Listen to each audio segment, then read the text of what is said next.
No फिकर के कार्यक्रम हम क्यों ना पूछे में आप सभी का स्वागत है। और आज हम मिलने जा रहे हैं दमोह ज़िले के एक ऐसे युवा से जिन्होंने यूपीएससी में चयन करके समूचे ज़िले का नाम रोशन किया है। संदीप पटेल जी, आपका हमारे कार्यक्रम में स्वागत है। जी बहुत बहुत धन्यवाद। संदीप जी, यूपीएससी में चयन होने के बाद कैसा लग रहा है आपको, किस प्रकार की अनुभूति हो रही है? यह एक सपने सच होने जैसा है और शब्दों में बताना तो बहुत मुश्किल है कि कितना अच्छा लग रहा है, क्योंकि मेरा पहला अटेम्प्ट था और सभी घर वालों को बहुत उम्मीद थी मुझसे। इसलिए मेरे साथ मुझसे ज़्यादा मेरे जो गांव वाले हैं, मेरे परिवार वाले, वो ज़्यादा खुश हैं इससे।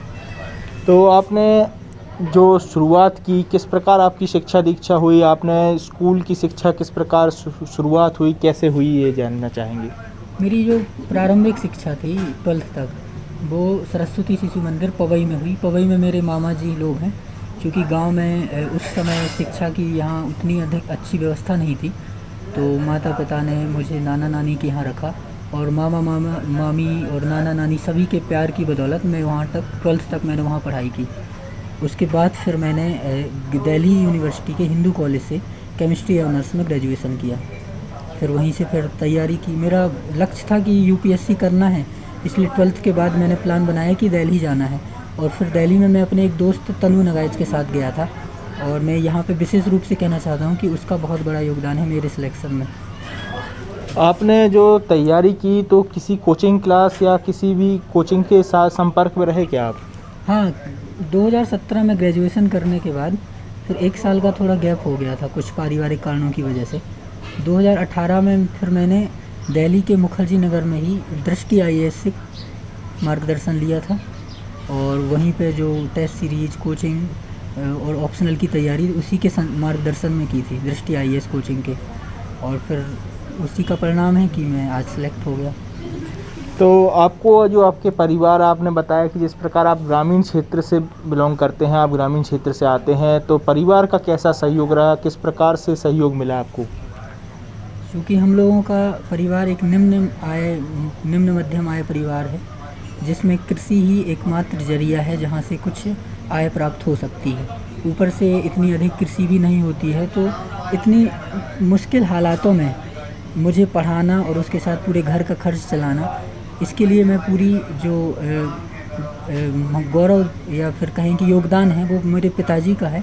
उन्होंने इतने संघर्ष करके मुझे पढ़ाया। इसके अलावा उनको बीमारी भी हो गई थी, तो उसका भी इलाज चल रहा था साथ में, और इन सब के बावजूद उन्होंने कोई भी कसर नहीं छोड़ी मुझे पढ़ाने में और मुझे बिल्कुल कमी नहीं होने दी कि मुझे कमी आए ये पैसों से संबंधित जो भी कमी हो। तो मेरे पिताजी ने और इसके साथ ही जो मामा लोग हैं पवई में, उन लोगों ने, मेरे सारे जो अदर रिलेटिव्स हैं, बुआ मौसी सभी लोग और गांव वालों सभी का बहुत बड़ा योगदान है इसमें। तो ये कह सकते हैं कि ये एक समष्टिगत प्रयास है जिसकी वजह से मुझे सफलता आज मिली है। ना तो ये मेरे अकेले का प्रयास है, ना ही मेरी केवल फैमिली का। इसमें कई लोगों का योगदान है मुझे इस सफलता तक पहुंचाने में। तो अब आप जब सफल हो चुके हैं, आपका यूपीएससी में सिलेक्शन हो गया है, तो अब आगे की योजनाएं क्या रहेंगी कि किस प्रकार से आप कार्य करेंगे, और आपके जो ग्रामीण क्षेत्र है, आपका डौली गांव है, तो उसके लिए आपकी क्या योजना रहेंगी? जी, जो आपने पहला क्वेश्चन पूछा कि सफल हो गया, तो चूँकि मेरा रैंक 464 आया है और मेरा हमेशा से लक्ष्य था कि भारतीय प्रशासनिक सेवा में जाना, और यदि मुझे वो ना मिल पाता है तो मैं प्रयास करूँगा कि एक और अटेम्प्ट दूँ ताकि भारतीय प्रशासनिक सेवा मिल जाए। और अगर नहीं भी मिली तो जो मुझे इसके साथ ही जो भी सेवा मिलेगी, मैं उसके अकॉर्डिंग जो भी उससे रिलेटेड मेरे कर्तव्य होंगे मैं उनको पूरा करूँगा। चाहे पुलिस सेवा हो या प्रशासनिक सेवा, उसको मैं पूरा करूँगा। और जहाँ तक गांव का सवाल है, मैंने हमेशा से कोशिश की है कि मैं गांव वालों को साथ में लेके यहाँ की जो शिक्षा व्यवस्था है उसको ठीक कर सकूँ। और चूँकि सबसे बड़ा जो गांव में सवाल है वो बेरोज़गारी है, या फिर कह सकते हैं कि कृषि के अलावा कि और कोई स्रोत नहीं है। यहाँ के युवा पलायन करने को मजबूर होते हैं बहुत ज़्यादा। तो मेरा यही प्रयास रहेगा कि उस पलायन को रोका जा सके और गांव में ही कुछ ऐसे अवसर जनरेट किए जा सके जो उनको यहाँ पे रोज़गार भी दे सके और उनके जो बच्चे हैं उनको शिक्षा के अवसर मिल सके।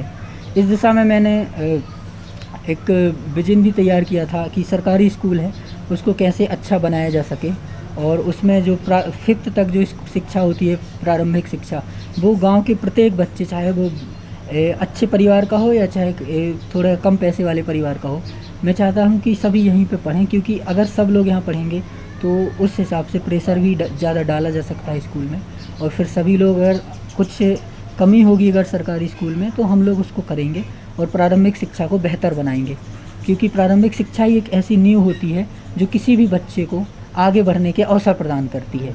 तो मेरा फोकस है कि गांव की शिक्षा पर ध्यान दिया जाए और साथ में यहाँ पे रोज़गार के अवसर जनरेट किए जा सकें। अब आपसे अंतिम प्रश्न जानना चाहेंगे जो कि काफ़ी महत्वपूर्ण है कि जो दमोह क्षेत्र के युवा वर्ग है या फिर कहें ग्रामीण क्षेत्र का जो युवा वर्ग है जो प्रशासनिक तौर पे काम करना चाहता है, शासकीय नौकरियों में जाना चाहता है, तो उनके लिए आप किस प्रकार संदेश देना चाहेंगे, अपना अनुभव कैसे साझा करना चाहेंगे? देखिए, हिंदी माध्यम में प्रशासनिक सेवा में जाने के लिए आपको बहुत कड़ी मेहनत करनी होगी। मेरा सभी सहपाठियों से यही संदेश है कि यदि आप जिस एग्ज़ाम में आप जहां भी जाना चाहते हैं, चाहे वो संघ लोक सेवा आयोग है या फिर MPPSC राज्य लोक सेवा आयोग, उस एग्ज़ाम की प्रकृति को समझिए और उसके अकॉर्डिंग तैयारी कीजिए और हमेशा कंसिस्टेंसी के साथ 1 या 1.5 साल मेहनत कीजिए। लगातार दिन में 8 से 9 घंटे निकालिए और फिर उसके अनुसार तैयारी कीजिए। और इसके अलावा मैं आपको ये भी कहना चाहता हूँ कि मुझसे जो हर संभव मदद होगी मैं करूँगा। आप मुझे डायरेक्ट मैसेज कर सकते हैं या बहुत सी सोशल मीडिया साइट्स हैं, वहाँ से भी मैं आपको सहायता प्रदान करवाने की कोशिश करूँगा और आप मुझे जो भी ज़रूरत हो मैं करूँगा कि ताकि मैं आप लोगों का मार्गदर्शन कर सकूँ। तो हमारे साथ थे संदीप पटेल जी, जिन्होंने अपनी बात रखी और हम सबको बताया कि किस प्रकार का सफ़र तय करके उन्होंने UPSC में चयन किया है। एक दमोह ज़िले के छोटे से गांव डौली से बिलोंग करने वाले संदीप पटेल जी ने इस प्रकार कार्य किया है और अपनी मेहनत के बल पे समूचे नगर में या कहें समूचे ज़िले में ही नहीं, समूचे प्रदेश में अपना नाम रोशन करके अपनी काबिलियत को साबित किया है। हमारे साथ हैं संदीप जी के माता पिता। इनसे आज हम जानना चाहेंगे कि किस प्रकार का सफ़र रहा उनका। आपसे जानना चाहेंगे कि ये उपलब्धि हासिल की है संदीप जी ने, किस प्रकार लग रहा है आप लोगों को? ये UPSC में सिलेक्शन होने से हम लोगों को इतना गौरव महसूस हो रहा है, बहुत बड़ी खुशी महसूस हो रही है और अपने आप को गौरवान्वित हो रहे हैं कि मेरे बेटे ने आज वो करके दिखा दिया जो अच्छे लोगों के लिए दुर्लभ होती। आपको कैसा लग रहा है? यही हमको खुशी हो रही है कि बहुत खुशी के इतना पहली बार मैंने कर गया है, हम बहुत खुशी हैं।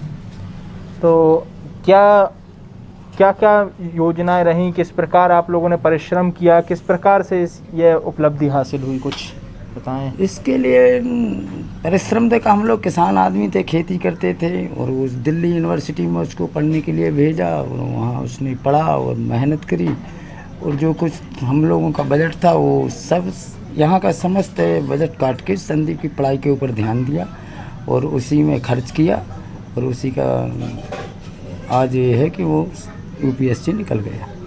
तो आप देख सकते हैं कि संदीप जी की माता पिता ने खुशी जाहिर की और बताया कि किस प्रकार उन्होंने गहन मेहनत करने के बाद यह उपलब्धि हासिल की है और एक किसान परिवार से होने के बाद उन्होंने दिल्ली में शिक्षा हासिल की और यह उपलब्धि हासिल की।